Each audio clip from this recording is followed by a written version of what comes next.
다들 아시는 것처럼 이제 2019년도가 이제 며칠 남지 않고 오늘이 마지막 이제 주일입니다. 1년이 52주죠. 52주인데 오늘이 그 마지막 주일입니다. 이제 며칠 있으면은 우리는 또 새로운 달력을 보게 됩니다. 2020년도입니다. 이 세상이 언제까지 있을지는 모르겠지만 한 가지 중요한 것은 이렇게 시간이 가고 날이 가는 것은 우리가 하나님께 더 가까이 갔다는 거. 여러분 절대 이것을 잊지 마십시오. 즉 우리가 하나님 앞에 더 가까이 갔다는 것입니다. 한 시간 더 가까이 갔고 하루 더 가까이 갔고 며칠 더 한 해 더 가까이 갔습니다. 올해도 우리는 이 세상을 보고 왔고 또 세상이 요란하고 소란하고 혼란한 것들을 보았습니다. 또 수많은 점점 더 사람들이 악해지고 참으로 어려워지고 점점 더 세상에 혼란스러운 것들을 우리가 지켜보았습니다. 그러나 우리는 이러한 세상을 볼 때 자칫하면은 우리는 우리 자신에 대해서는 잊어버릴 수가 있어요. 우리가 다른 사람을 정죄하고 욕하고 비난하고 다른 사람의 죄를 꼬집고 책망하는 거 그건 쉽습니다. 그건 누구나 다 할 수 있는 일이고 그것은 어려운 일이 아닙니다. 우리 자신조차도 때때로 그러한 일로 인해서 정작 우리 자신을 돌아보지 못한다면 그것은 가장 큰 어리석음이 아닐까 그런 생각이 듭니다. 무엇보다도 우리는 성경의 말씀 자체가 이 성경 자체가 어떠한 말씀입니까? 이것은 우리 물론 모든 사람에게 주시는 말씀이지만 이 성경은 우리에게 주시는 말씀이고 더 구체적으로 나에게 주시는 말씀이에요. 그래서 우리는 한 해가 마무리되고 또 한 해가 시작될 그 시점에 무엇보다도 하나님 앞에서 우리 자신이 어떠한가를 정말 생각해야 됩니다. 뭐 세상이 어떻다, 뭐 정부가 어떻다, 정치가 어떻다, 누가 어떻다, 뭐 저놈은 죽일 놈이고 저놈은 나쁜 놈이고 그게 맞을 수도 있어요. 근데 그 전에 먼저 나는 어떠한 사람인가? 나는 하나님 앞에 어떠한 존재인가? 이걸 정말 심각하게 생각해야 됩니다. 우리가 이 세상의 모든 지식을 다 알고 이 세상에 돌아가는 모든 것들을 똑똑하게 다 한다 할지라도 정작 자기 자신을 모르면은 그것은 자기 자신을 잃어버리는 것입니다. 그러므로 우리는 무엇보다도 이 한 해, 이 마지막 주일과 이제 곧 있으면 다음 주 새로운 주일이면 아마도 많은 사람들이 하나님 앞에 복을 받고 뭐 많은 것들을 생각할 거예요. 그러나 그런 걸 생각하면 안 됩니다. 나 자신이 얼마나 하나님 앞에 부패한 죄인이고 악인인가를 깨달아야 됩니다. 이걸 알지 못하면은 우리는 예수님을 왜 믿어야 되는지, 우리가 왜 교회를 다녀야 되는지, 우리가 왜 기독교 신앙을 가져야 되는지, 또 내 인생과 나라는 존재는 도대체 무엇인지를 모르는 거예요. 그냥 교회를 다니는 게 맨날 하나님 복이나 받고 내가 더 잘 되고 뭔가 좀 일이 잘 풀리고 뭔가 그냥 아무 이유 없이 그저 위로나 받고 그런 것은 기독교 아니라도 다른 세상에 가면은 얼마든지가 있습니다. 우리는 그런 데에 정말 마음을 쏟으면 안 됩니다. 오늘 우리가 읽은 말씀 중에 정말 이 중요한 말씀이 뭐냐면 하나님께서 정말 중요하게 여기는 게 뭐냐면 다른 것이 아닙니다. 22절에 보면은 나의 거룩한 이름, 나의 거룩한 이름이에요. 나의 거룩한 이름. 하나님께서 자기 이스라엘 백성들에게 간절하게 하는 말씀이 뭐냐면 너희가 다른 민족들에게 가서 더럽힌 나의 거룩한 이름 때문이다. 하나님께서 정말 귀하게 여기시는 게 뭐냐면 하나님의 거룩함입니다. 하나님의 거룩한 이름을 멸시받고 그게 모욕을 당하고 그게 이 세상에서 손가락질 당하고 그게 참 하나님의 거룩한 이름이 누추하게 되고 그게 조롱거리가 되는 것. 이게 하나님 앞에서는 가장 중요한 문제입니다. 당연히 참된 주의 백성이라면은 우리 자신의 체면이나 우리 자신이 잘 되고 못 되는 것이나 나의 어떤 그 무엇이 이루어지고 안 이루어지는 게 그것보다는 하나님의 이름이 거룩히 여김을 받는 것. 이게 가장 중요합니다. 우리의 그리스도인의 인생의 목적이 뭐겠습니까? 인생의 목적이 정말 뭐겠습니까? 우리가 그리스도인으로서 혹 하나님의 자녀로 우리가 부름받았다고 쳐요. 자, 부름받았습니다. 그게 교회입니다. 무엇이 중요하겠습니까? 우리는 주님의 이름이 거룩히 여김을 받는 게 가장 중요한 겁니다. 오늘 하나님께서 이스라엘 백성들을 불러서 저들에게 말씀하신 이유가 바로 그겁니다. 23절에 보면은 너희가 더럽혔으므로, 그러니까 정작 이스라엘 백성이 하나님의 이름을 영광스럽게 하고 존귀하게 여기고 거룩하게 해야 될 게 그게 주의 선민의 의무인데, 오히려 이스라엘 백성들 때문에 이방 민족들 앞에서 하나님의 이름이 더럽혀진 거예요. 그것 때문에 하나님께서 이스라엘 백성들을 불러 모아가지고 여러 민족들이 내가 주 여호와인 것을 알 것이다. 그러니까 온 세상의 모든 민족들이 하나님이 얼마나 거룩하시고 위대한 분이시고 통치자신 것을 알게 할 것이다라고 하는 그 하나님의 단호함이 이 말씀에 배어 있습니다. 성도 여러분, 우리는 무엇보다도 우리 자신이 얼마나 부패하고 악한 존재인지를 그걸 알아야 됩니다. 저는 요 몇 달 사이에 제가 미처 잘 몰랐던 걸 깨닫게 된 게 뭐냐면, 저는 제 나름대로 꽤나 인간이 얼마나 죄인이고 부패하고 타락했다는 것을, 그런 책들을 많이 읽고 그걸 많이 알았다고 생각했지만, 생각해 보니까 전혀 그렇지도 않은 것을 제가 알게 되었어요. 우리 자신이 얼마나 부패한 죄인이고 얼마나 하나님 앞에서 못된 사람이고 악인인가, 나 자신이 그런 존재인 것을 너무 모르고 그런 것을 그렇게 잘 안다고 생각했지만은 실상 잘 안 게 아니에요. 잘 안 게 아닙니다. 그래서 성경에 세상에 그 어떤 것보다 지저분하고 더러운 게 뭐라 그랬습니까? 인간의 마음이라 그랬단 말이에요. 그러니까 우리는 우리 자신이 얼마나 부패하고 악하고 썩은 존재인지를 모르고, 나도 알지 못하는 사이에 자기 의의가 들어가고 자기의 선함과 자기의 의로움과 또 이 세상 모든 걸 보니까 부패하고 썩고 하나같이 다 죽일 놈이고 나쁜 인간이고, 그런 걸 보다 보면은 세상에서 나만큼 깨끗하고 거룩한 사람이 없다는 생각을 어느새 갖게 되는 거예요. 그러니까 저는 그런 걸 깊이 요 몇 달 사이에 많이 깨달아요. 그래서 오늘 특별히 이제 이 마지막 주일에 제가 준비한 말씀은, 자 보십시오. 그렇습니다. 25절에 보면은 너희 위에 정결한 물을 뿌릴 것이니 너희가 깨끗하게 될 것이다. 내가 너희를 너희 모든 부정함과 너희 모든 우상들에게서 정결케 할 것이다. 내가 너희에게 새 마음을 주고 너희 가운데 새 영을 줄 것이니 내가 너희 육신으로부터 돌 같은 마음을 없애고 너희에게 살 같은 마음을 줄 것이며 내 영을 너희 가운데 두어 너희가 내 율례 안에서 행하고 내 법도를 지켜 행하게 할 것이다. 자, 이 말씀을 역으로 보면은 이스라엘 마음이 어떻습니까?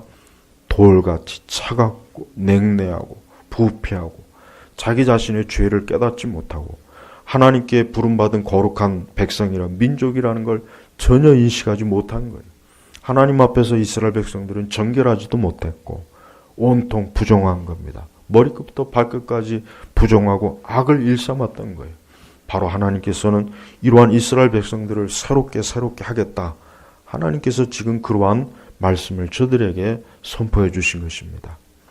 자, 성경 전체에서 인간의 타락과 본성에 대해서 가르쳐주는 몇 가지가 있습니다. 저는 그것을 하나하나 오늘 짚어가면서 오늘 이 말씀, 특별히 한 해를 마무리하면서 우리는 정말 회개할 것은 회개하고 정결케 할 것은 정결케 하고 우리의 심령이 거룩한 성령으로 온전해지고 새로워지는 그러한 한 해의 마무리가 되어야 됩니다. 그것이 없이 한 해를 마무리하는 그것은 분명히 우리에게 좋지 못할 것입니다. 또 새로운 한 해를 맞이한다고 해도 별로 나아질 것도 없을 것입니다. 무엇보다도 인간 자체는, 우리 사람 자체는 뭡니까? 에베소서 2장 3절에 보면은 사람은 본질상 뭐예요? 진노의 자녀다 그랬습니다.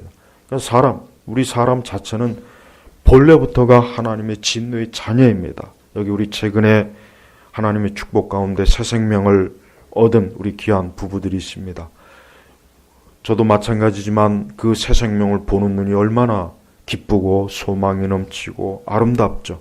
그런데 우리가 또 한편 잊지 말아야 될 것은 그 새 생명 자체가 본질적으로 뭡니까? 진노의 자녀예요. 예, 우리는 새 생명이 태어나면 그 탄생을 축하하고 기뻐요. 예, 당연히 맞습니다.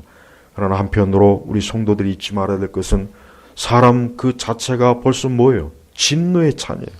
진노의 자녀입니다. 그냥 기분 나쁜 자녀가 아니라 진노, 하나님의 저주와 진노가 있는 그러한 상태로 이 세상에 태어나는 것입니다. 시편 51편 5절에 보면은 죄악 중에 출생했다 그랬죠. 예, 죄악 가운데 출생한 거예요.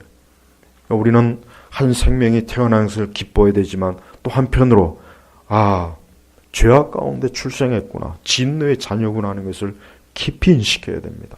이 땅의 모든 사람들은 다 진노의 자녀예요.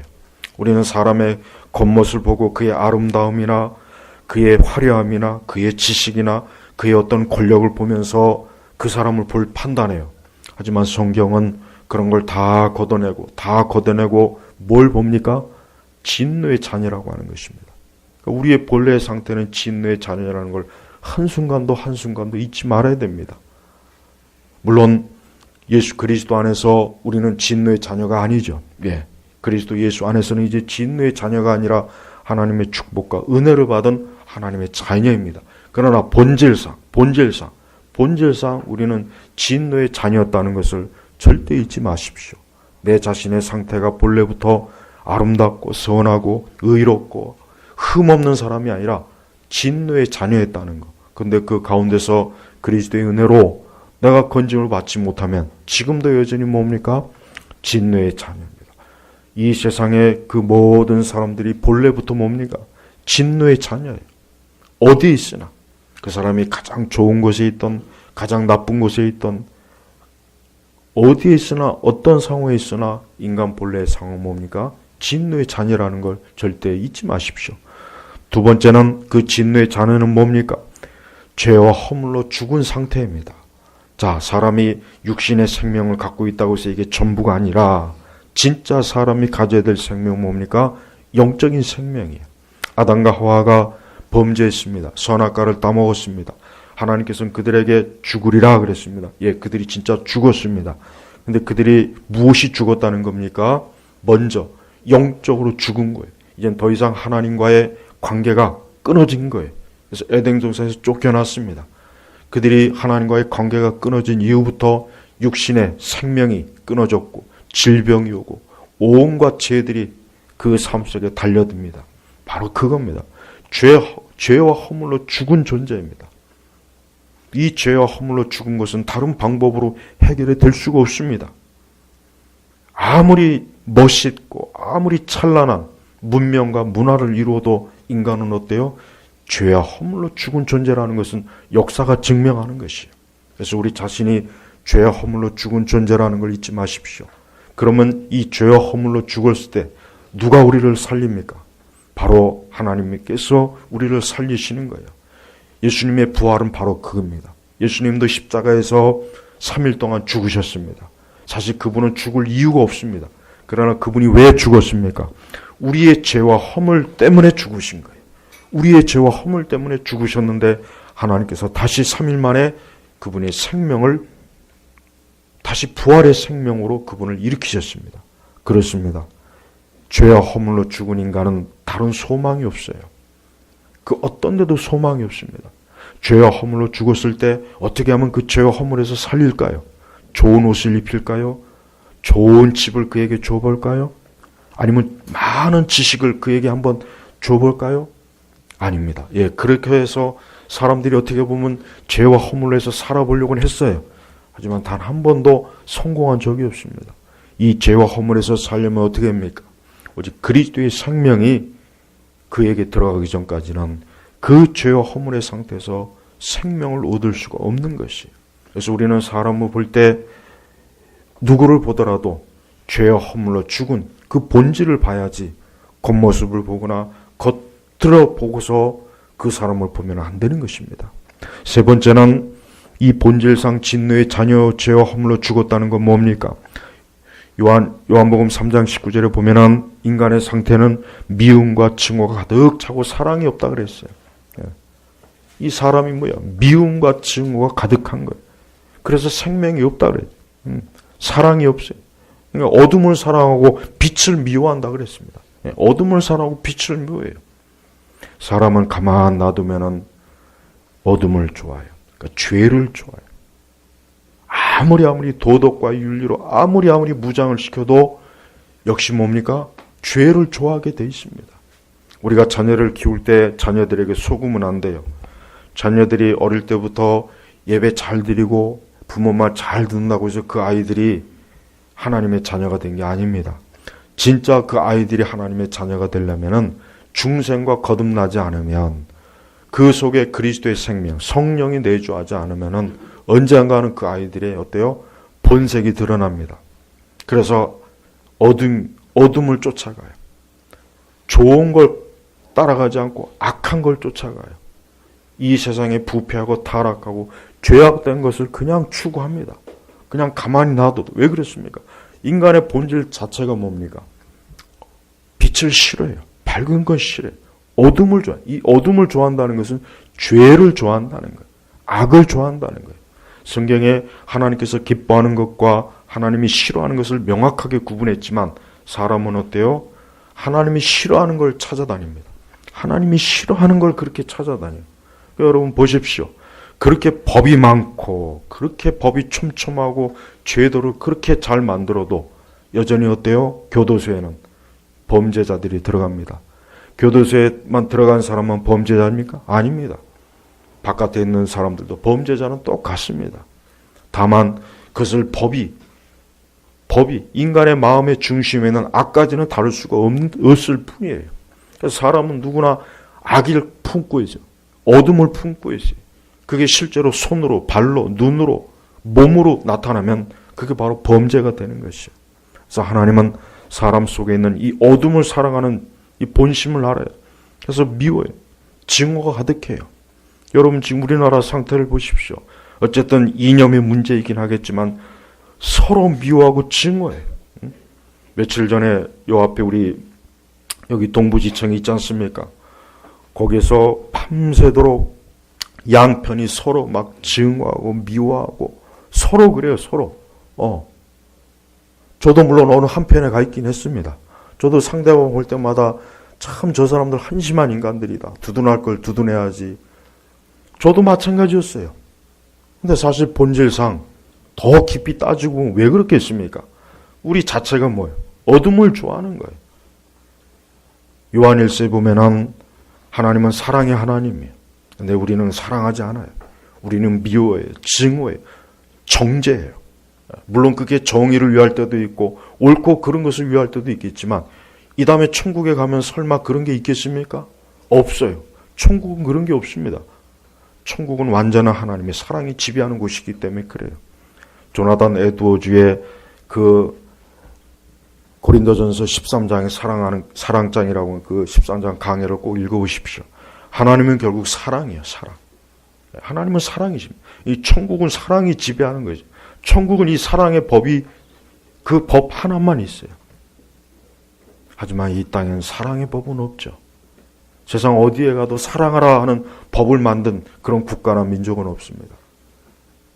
하지만 성경은 우리 그리스도인들은 어때요? 어둠을 싫어해요. 거꾸로. 어둠을 싫어하고 빛을 사랑해요. 이 빛이 누구입니까? 예수님이에요. 사실 예수 그리스도가 우리 마음에 들어오면 어둠이 사라집니다. 어둠이 싫어져요. 그냥 싫어져요. 진짜 거듭나고 중생하면은 자기도 모르는 사이에 전에는 내가 굉장히 미움과 증오가 많고 아주 마음이 그냥 막 강팍했는데 여기 말씀처럼 아주 돌 같았는데 예수 그리스도께서 그리스도의 영이 성령이 우리 안에 들어오게 되면 그 돌 같은 마음이 부드러워지는 거예요. 그래서 그리스도인들이 옳고 그른 것을 구분한다고 해도 절대 잊지 말아야 될 것은 우리가 이 사랑의 마음을 놓치고 옳고 그른 것을 따지는 거 이것도 죄입니다. 제가 분명하게 말씀드릴게요. 그래서 저도 정말 조심해요. 저도 사실 그런 죄를 저질러요. 옳고 그른 것을 따지다 보면 자기도 모르게 미워요. 징후해요. 저거 죽이고 싶어요. 저거 없어졌으면 좋겠다. 아주 저 세력들은 싹 다 지옥에 갔으면 좋겠다. 이건 예수님이 기뻐하는 마음은 아닙니다. 어떤 식으로든지 기뻐하는 마음은 아니에요. 왜? 징후하는 마음이거든요.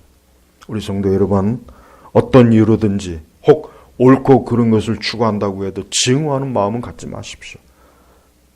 존 오웬이 그랬죠. 가장 좋은 교회는 사랑이 많은 교회라 그랬어요. 건물을 잘 짓고 교인이 많고 헌금이 많이 나오고 시설이 좋은 교회가 아니라 사랑이 많은 교회가 좋은 교회라고 그랬어요. 저는 그게 이전에는 이해가 못했는데 저도 목회하고 보니까 가장 좋은 교회는 사랑이 많은 교회더라고요. 예. 그게 제일 좋은 교회. 성도 여러분, 제발 빛을 쫓아가십시오. 새해 어느 길로 가겠습니까? 빛을 쫓으면 돼요. 어둠을 쫓지 마십시오. 거기에는 생명이 없어요. 또한 네 번째는 에스겔 36장 27 오늘 말씀처럼 마음이 굳어져요. 마음이 굳어져요. 돌같이 차갑고 딱딱해요. 마음이 굳어져요. 여러분 지금 저 바깥에 날씨가 춥죠? 저 바깥에 나가서 바위덩이 어디 있으면 하나 손으로 만져보십시오. 얼마나 차가운지 모릅니다. 엄청나게 차가워요. 바로 그걸 얘기하는 겁니다. 인간의 본래 마음의 상태는 차가워요. 그러니까 그 속에 하나님의 사랑이 들어가지 않으면 차갑습니다. 아주 엄청나게 차갑고 딱딱해요. 만질 수가 없어요. 이 사람의 본래 마음이 그래요. 아주 냉정하고 냉렬하고 차갑고 인정머리 없고 잔인하고 이게 다 그래요. 어떤 분들은 잔인하게 사람을 살해한 사람만 그런다고 치죠. 그렇지 않아요. 저도 그렇고 여러분도 그렇고 우리 마음에 뭐 있는지 아십니까? 잔혹함이 다 있어요. 잔인함이 다 있어요. 다 있습니다. 없는 사람 없습니다.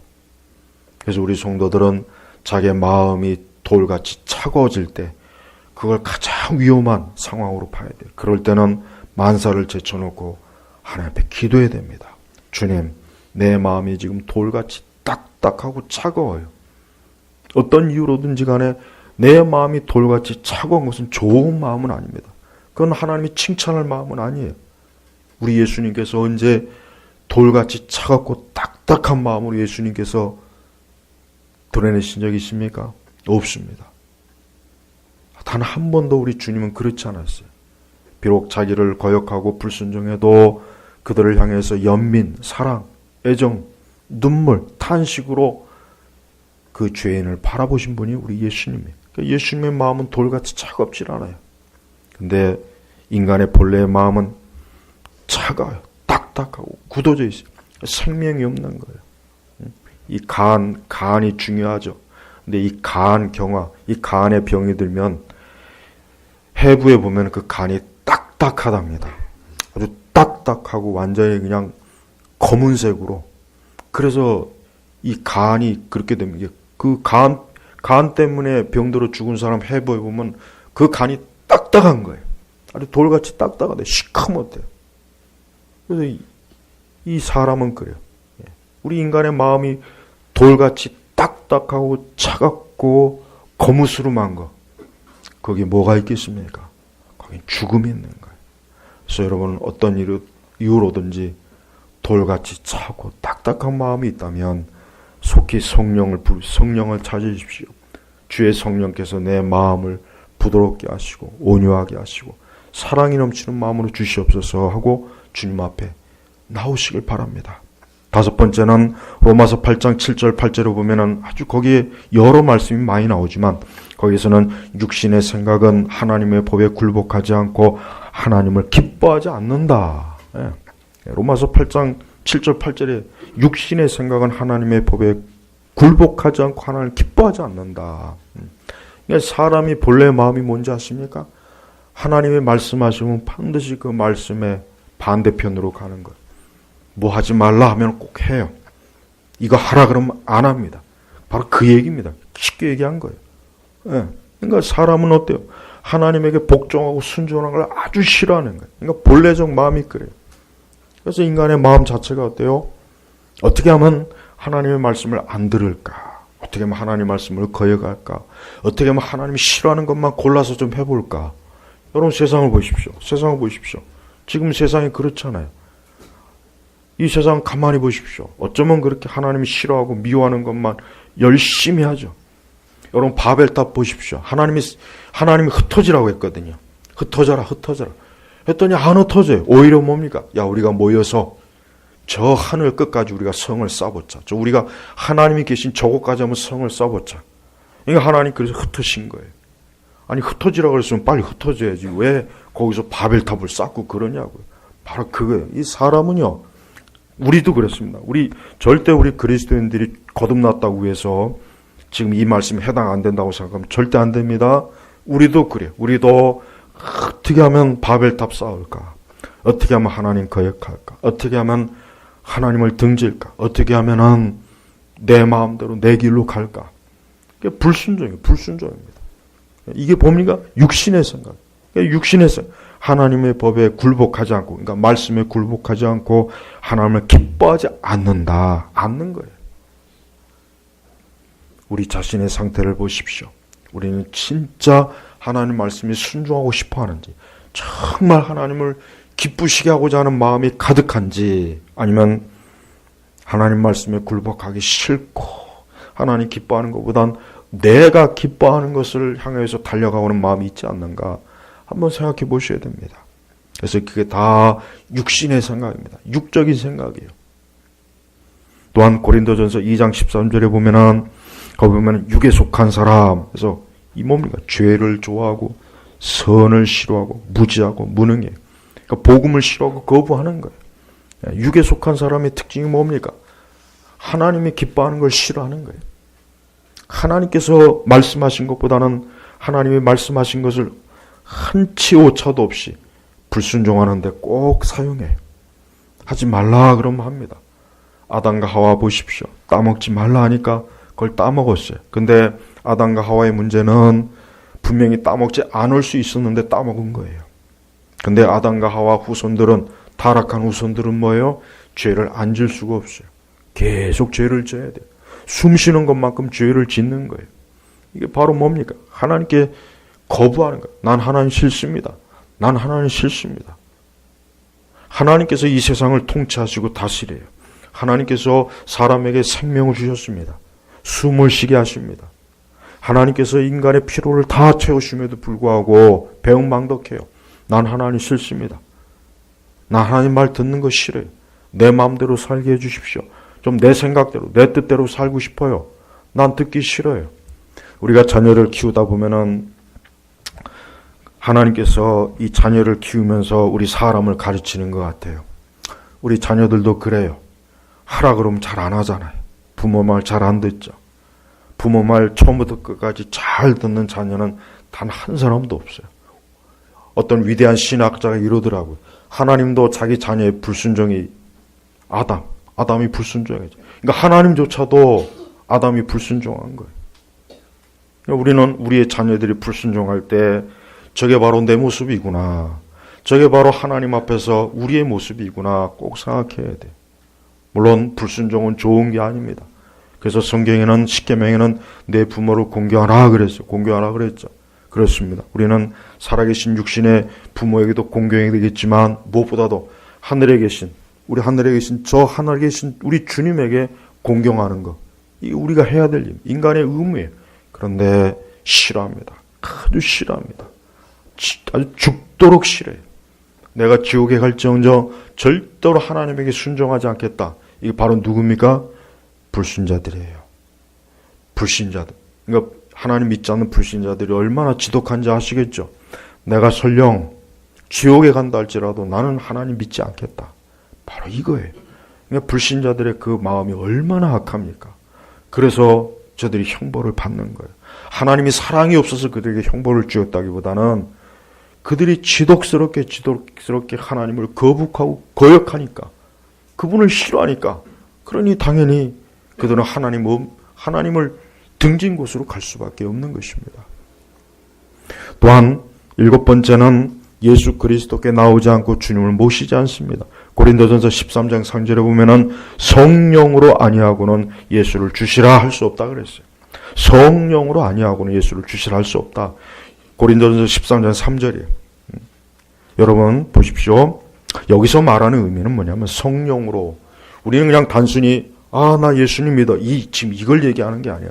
진심으로 예수 그리스도를 나의 주로 고백합니다 라고 하는 것은 성령께서 역사하지 않으면 인간의 자기 의지와 노력으로는 안 되는 거예요. 연기야 연극을 통해서 할 수는 있죠. 그러나 마음 깊숙이 나는 주님을 사랑합니다. 주님이 내 주인이십니다. 나는 주님을 위해서 일생을 살겠습니다. 이렇게는 못한다는 게 성령이 아니고서는. 그래서 예수님께 나오지 않는 거예요. 바로 그 마음이 못돼요.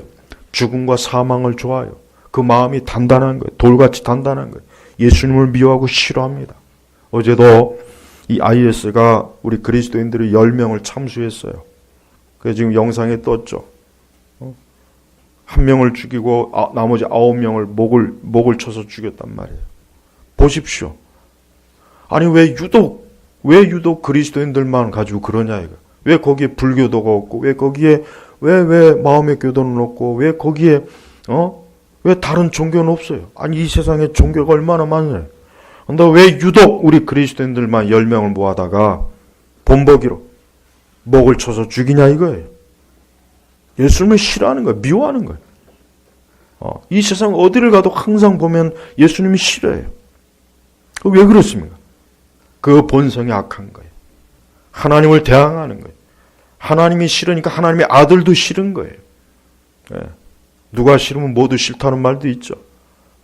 하나님이 싫으니까 그 아들은 더 싫은 거예요. 증오하는 거예요.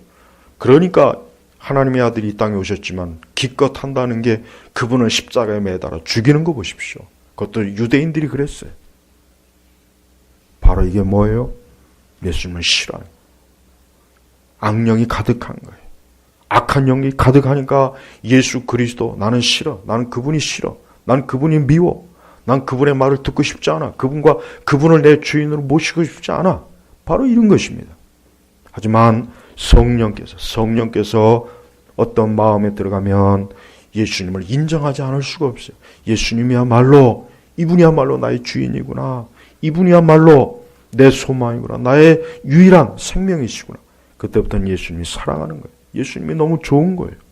하지만 성령이 아니면은 예수님을 좋아하지 않아요. 예수님을 좋아하지 않습니다. 여러분 제발 에드워즈의 신앙과 정서가 좀 어렵긴 해도 그걸 좀 조금씩이라도 읽어보십시오. 왜냐하면 참된 신앙은 그 정서가 예수님을 사랑하는 거예요. 예수님을 사랑하는 거예요. 우리가 예수님을 사랑하는 방식이 두 종류의 사람이 있어요. 어떤 사람은 진짜 주를 위해서 열심히 살아요. 주님을 따르려고 애써요. 그런데 애정이 없어요. 애정이 없는 애정. 사랑하는 마음이 없는 거예요. 부부간에도 같이 살 수는 있지만 애정이 있는 거하고 없는 거하고는 차이가 큽니다. 애정이 없어도 얼마든지 부부간에 살 수 있어요. 밥도 해주고 빨래도 하고 같이 살 수 있습니다. 하지만 애정이 없는 것은 참된 부부가 아니죠. 참된 부부가 아니에요. 이걸 잘 이해하시면 예수님과 우리 관계를 이해할 수 있어요. 우리가 예수님을 위해서 산다 해요. 사람들이 예수님을 위해서 산다. 나는 그리스도를 믿는다. 난 예수님이 나의 주인이다 그래. 근데 예수님에 대한 애정이 없는 거예요. 애정. 여러분 그 애정이라는 거 굳이 설명 안 해도 알 거예요. 그죠? 애정이라는 거 굳이 그 설명할 방도도 사실 없습니다. 그래서 에드워즈가 그렇게 장황하게 글을 쓴 게 그걸 설명하려고 하다 보니까 그런 거예요. 애정이요. 애정. 주님을 깊이 사랑하는 애정이 있을 때 그 사람이 진짜 예수님 믿는 겁니다. 애정이 없으면 예수님 믿는 거 아니에요. 애정이 없으면 하나님 사랑하는 것도 아니고 믿는 게 아닙니다. 애정이 있어야 돼. 그분에 대한 그 뭔가 뜨거운 마음이라는 게 있어요. 예수님에 대한 막 그 뜨거운 마음, 돌같이 차가운 마음이 아니라 그냥 그 마음이 막 예수님 때문에 해서 그냥 불타는 거예요. 불타는 거. 이 사람이 진짜 성령으로 예수님을 주님이라고 하는 사람입니다. 여러분, 우리 성도 여러분들은 예수 그리스도에 대한 애정이 있습니까? 주님에 대한 정말 애정이 있습니까? 이게 없으면은 여러분, 그 사람은 예수님 믿는 게 아닙니다. 그냥 연기를 하는 거예요. 연기자들이 영화배우나 탤런트들이 연기하는 거 보셨죠? 그렇게는 할 수 있지만 애정은 틀려요. 애정은 틀린 겁니다. 이거 굉장히 중요한 겁니다. 어떤 분들은 이 성령으로 아니하고는 예수를 주시라, 이 말씀을 이해를 못하는 분들이 너무 많습니다. 이 말씀을 이해를 못해요. 성령께서는 우리 안에 그리스도의 사랑으로 우리 안에 심어주고, 그리고 그 전까지 세상을 사랑했던 마음은 내보내는 겁니다. 성령이 하시는 일은 바로 그 일이에요. 이 차이는 분명히 저는 이해할 거라고 생각합니다. 어려운 말이 아니거든요. 양심이 다 할 수 있어요. 나는 과연 예수님에 대한 애정이 있는가 없는가, 거기에 따라서 우리가 예수님을 진짜 주인으로 믿는가 안 믿는가는 거기에 지금 분명히 걸릴 것입니다. 로마서 6장 17절에 보면은 인간의 본래적 상태는 뭡니까? 로마서 6장 17절은 죄의 종 노릇한다. 종노릇. 그래요. 죄의 종 노릇해요. 인간은 자유한 게 아니에요. 우리 지난주에 잠깐 겨울 성경회 때 우리 성도하고 얘기했을 때 이런 얘기가 나왔어요. 사람은 죄를 지을 수 있는 자유는 있지만 죄를 안 지을 수 있는 자유는 없어요. 아담이 성악과를 따먹기 이전과 이후의 차이가 바로 그겁니다.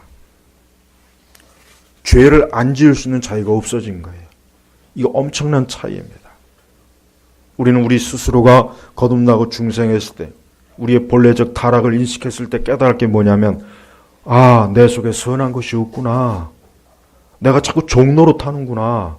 이거 분명히 아닌데 자꾸 질질 따라가는 거예요. 질질 끌려가는 거예요. 거기에 저항을 하는데도 그게 자꾸 약해요. 그래서 우리가 자꾸 왜 기도를 해야 되느냐 하면은, 왜 자꾸 우리가 말씀을 가까이 되느냐면, 그 죄에 저항하기엔 힘을 얻기 위한 겁니다, 사실은. 그러니까 이 사람은 죄의 종 노릇합니다, 종. 지금도 죄를 짓고 있는 사람이 알아야 될 게 뭐냐면, 지금 죄의 종 노릇하고 있다는 걸 알아야 돼요. 여러분, 개를 데리고 다닐 때 개 목걸이를 하고 다니죠? 그것과 똑같은 거예요. 아니, 그보다 더 심합니다. 여러분, 옛날에 노예들 보십시오. 옛날에 노예들이 자유가 없어요. 그 주인이 하라는 대로 해야 됩니다. 그 주인의 통제를 벗어날 수가 없어요. 벗어나면 죽음이에요. 인간의 본래적 상태가 뭐냐면 죄의 종 노릇하는 거예요. 죄의 종이에요. 계속해서 죄의 종 노릇하는 거예요. 그래서 마귀의 종 노릇하는 거예요. 마귀가 충동질을 해요. 너 이런 죄에 져라. 이런 마음 먹어라. 이런 성향을 가져라. 마귀가 옆에서 꼬드겨요. 그럼 사람 안에 있는 타락한 본성이, 의지가 또 거기에 같이 딱 달라붙습니다. 그럼 거기서 불꽃이 튀기는 거예요. 무슨 불꽃이 튀겠습니까? 죄의 불꽃이 튀기는 겁니다. 바로 그겁니다. 그러니까 우리가 죄 졌을 때 전적으로 마귀에게 책임지면 안 돼요. 우리 자신이 그 죄가 좋아서 짓는 거란 걸 알아야 됩니다. 내가 그게 좋으니까 짓는 거예요. 내가 좋아하지 않으면 안 짓습니다. 그래서 우리는 본래적으로 인간 자체가 어때요? 죄를 짓지 않으면 살 수가 없어요. 죄의 종노릇하는 거예요. 일생이 죄의 종노릇하다가 사는 겁니다. 그러니까 인간의 일생은 별거 아니에요. 하나님 믿지 않는 자들의 일생 대단한 것 같죠? 대단할 거 하나도 없습니다.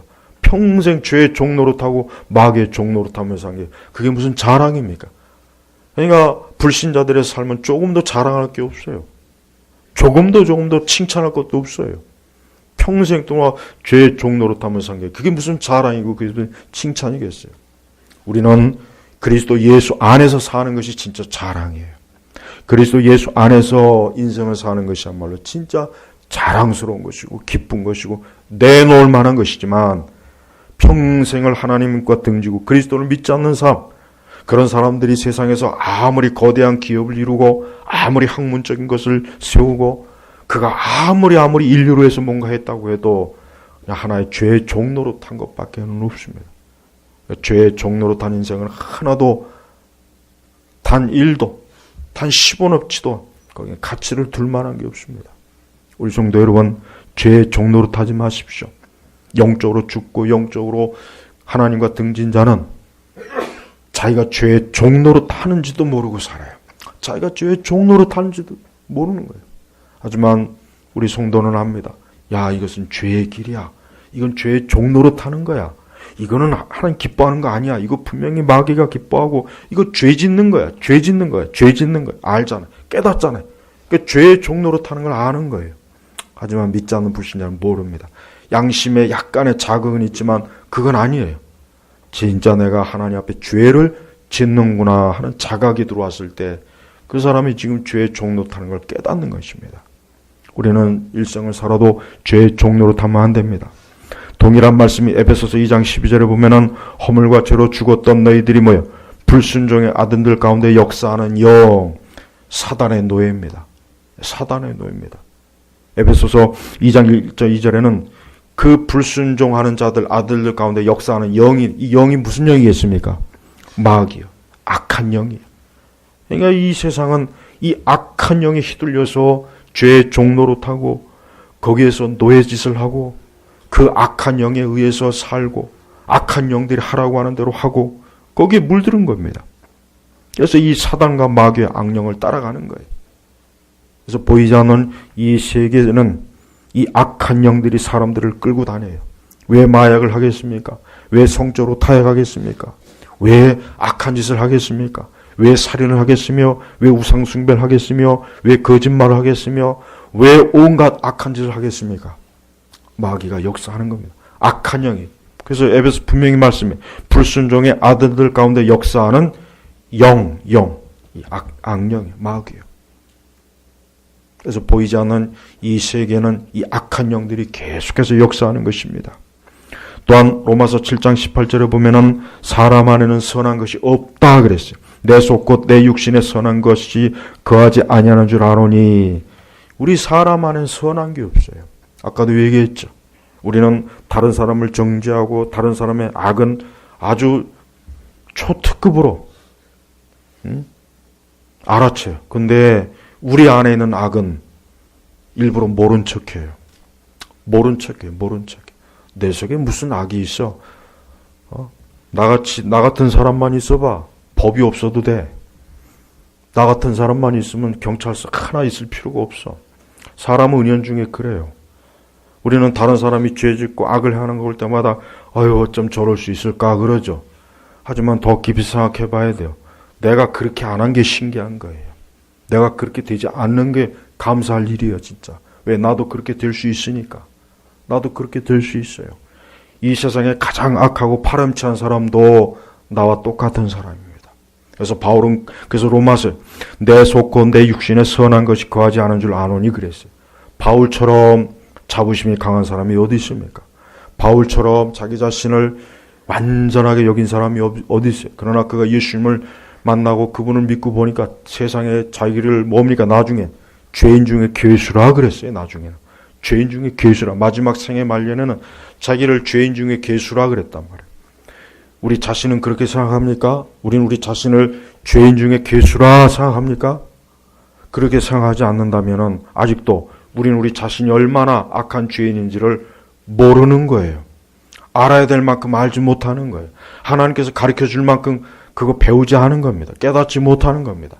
그러나 바울은 자기 생애 말년에 자기를 죄인 중에 괴수라 그랬어요. 괴수. 그냥 죄인이 아니고 그 죄인 중에서도 최고의 우두머리다. 우두머리. 그렇다면 우리는 어떻게 했습니까? 우리 속에 선한 게 없어요. 우리는 새해를 맞이해서 우리 자신이 얼마나 죄인 중에 괴수라는 걸 깊이 깨닫는 회개 시간을 많이 가지십시오. 여러분 1월 1일 날 뭐 하실 겁니까? 그날 제발 하나님 앞에 할 수 있는 한 금식을 하시면서 단 한 끼라도 금식을 하십시오. 하루를 힘들면 자기가 죄인 중에 괴수라는 걸 깨닫게 해주십시오 하고 기도해야 됩니다. 우리가 그걸 깨닫지 못하면 예수님은 우리에게 아무 의미가 없어요. 누가 예수님 사랑합니까? 누가 예수님을 가장 많이 사랑합니까? 자기가 죄인인 걸 깨닫는 만큼 예수님을 사랑하는 거예요. 예수님에 대해서 별로 감사하지도 않고 고마워하지도 않고 예수님에 대해서 별로인 사람은 그만큼 자기 죄를 깨닫지 못하는 거예요. 그래서 향유옥합을 깬 그 여인이 보십시오. 그만큼 자기가 죄인이라는 걸 깨달은 거예요. 그러니까 예수님께서 그 여인을 아주 오고 오는 세대 속에 그 여인을 칭찬했잖아요. 우리는 우리 자신이 얼마나 죄인 중에 괴수인가를 내 속에 선한 것이 없구나. 내 속에 있는 것은 온통 진흙탕이요 악한 것이요 죄악이 가득하구나. 그래서 예수 그리스도를 믿어야 되는구나. 그래서 예수님이 아니면 내게 소망이 없다고 하는구나.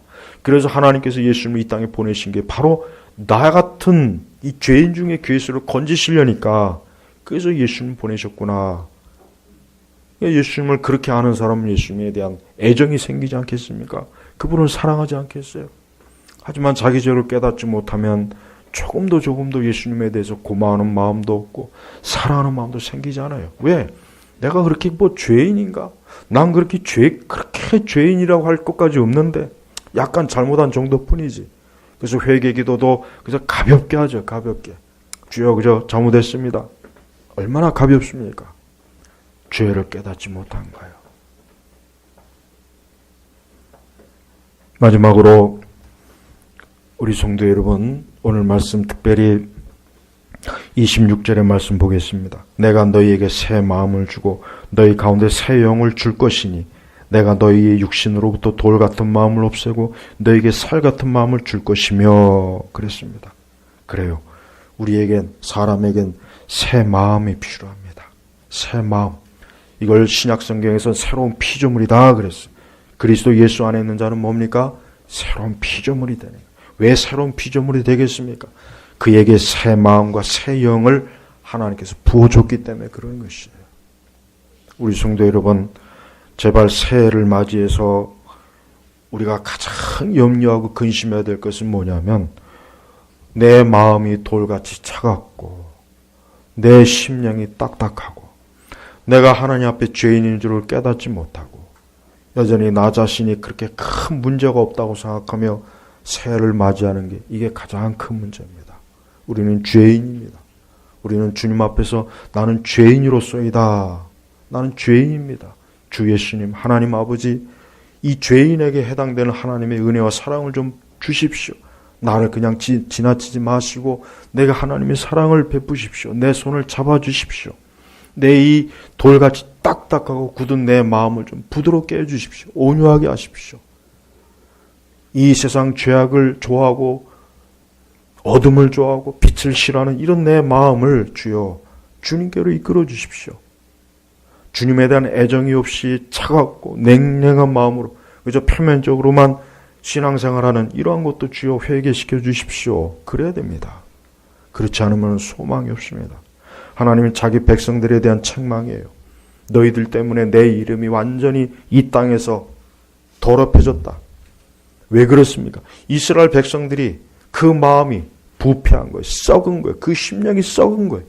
그러니까 하나님께서 그들에게 새 마음과 새 영을 줄 것이다. 그러면서 27절에 내 영을 너희 가운데 두어 너희가 내 율례 안에서 행하고 내 법도를 지켜 행하게 할 것이다. 하나님은 자기 백성과 자기 자녀들이 하나님의 거룩한 이름을 드러내고 하나님을 영광스럽게 하고 그분 안에서 사는 것을 가장 기뻐해요. 여러분 여기에 내년에 초점을 두십시오. 다른 거에 초점을 두지 마십시오. 우리가 잘 먹고 잘 살고 내가 뭐 잘 되고 문제 해결되는 거에 집중하지 마십시오. 그건 하찮은 거예요. 그것은 그리스도 예수 안에서는 정말 보잘것없는 거예요. 또 많은 교회들이 또 송구영신 예배 드리면서 또 축복의 말씀 뽑고 별짓 다 할 겁니다. 제발 좀 그런 짓 좀 안 하면 얼마나 좋겠습니까? 좀 그럴 시간 있으면은 제발 좀 말씀 읽고 금식기도 하며 나는 죄인으로서이다 라고 하나님 앞에 탄식하면 얼마나 좋겠습니까? 근데 그거는 그렇게 싫어해요. 어둠을 좋아하는 거예요. 어둠을 좋아하는 거예요. 빛은 싫어합니다. 정말 자기에게 유익되는 빛보다는 진짜 자기의 인생과 삶을 망치는 영원한 삶을 망치는 어둠을 좋아하는 것입니다. 우리 주 하나님의 아버지 우리 주 예수 그리스도는 우리 주 예수님은 바로 그러한 죄인들에게 생명과 빛을 주시기 위해서 이 땅에 오신 것입니다. 우리 성도 여러분 이 세상 끝날까지 이 말씀은 변치 않습니다. 오직 주 예수님만 모든 사람의 빛이 되고 내 인생의 안내자예요. 목자예요. 그분만이 위로자가 돼요. 그분만이 나를 생명으로 이끌어 주시는 분이에요. 그러니 더욱 우리 주 예수 그리스도에 그분에게 다가가시고 그분을 붙잡으시길 주의 이름으로 축복합니다. 하나님 아버지 감사합니다. 오늘 이 시간에도 우리 하나님의 은혜와 사랑을 말씀을 통해서 깊이 알게 하소서. 우리는 죄인입니다. 우리는 무지한 자입니다. 우리는 말씀을 듣고 말씀을 읽어도 좀처럼 깨우침 받지 못합니다. 저희에게 오늘 약속의 말씀대로 새 영을 부어주시고 우리의 굳은 마음을 부드럽게 하시고 우리 속에 하나님의 사랑과 은혜를 넘치게 하여 주옵소서. 예수님의 이름으로 기도 올렸습니다. 아멘.